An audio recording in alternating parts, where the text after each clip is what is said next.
One solution of t squared plus 4x equals 50 lies between 5 and 6.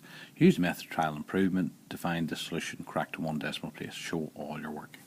Okay, so your working in this case is going to be, you're going to keep a record of all the trials you've made, so what values you've actually tried. Then you're going to record what did x squared plus 4x turn out to be, and then what you knew about compared to 50. Okay, so that's what we're going to do as regards our working. So, first value, because we want a value between 5 and 6, we'll start off, let x be 5.5. So we're going to work out 5.5 squared plus 4 times 5.5. Okay, so we get our calculator.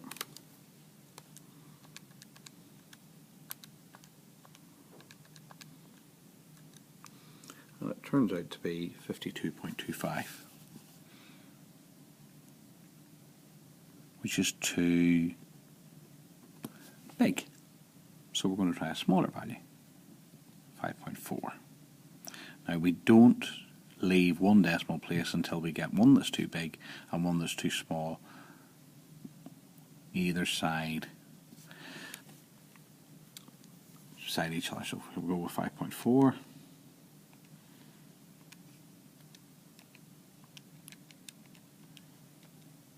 Okay, and this time we get 50.76, still too big. We need it to be 50, so that's too big.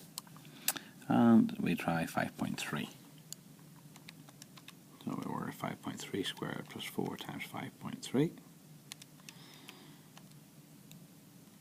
And it turns out to be 49.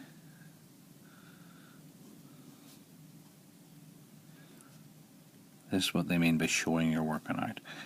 49.29, and that's too small. So now we know 5.3 is too big, 5.4 is too small, so the answer must be between the two.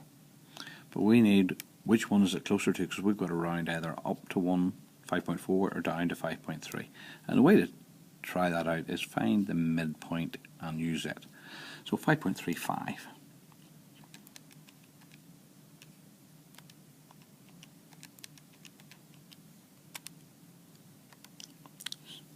Okay, so when we work that out,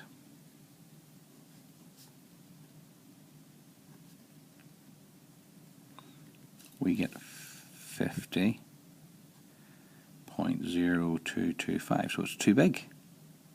So the answer is between 5.35 and 5.3. So if we round it to one decimal place, if it's between those two numbers, it's going to round down to 5.3. So to one decimal place, the answer is 5.3. Now you must show that midpoint trial. You can't just say, oh, 5.3 is closer, so it must be that. You've got to actually do a trial and see what the midpoint is, and then that'll tell you which side it is on, and then you can tell whether to round up or round down.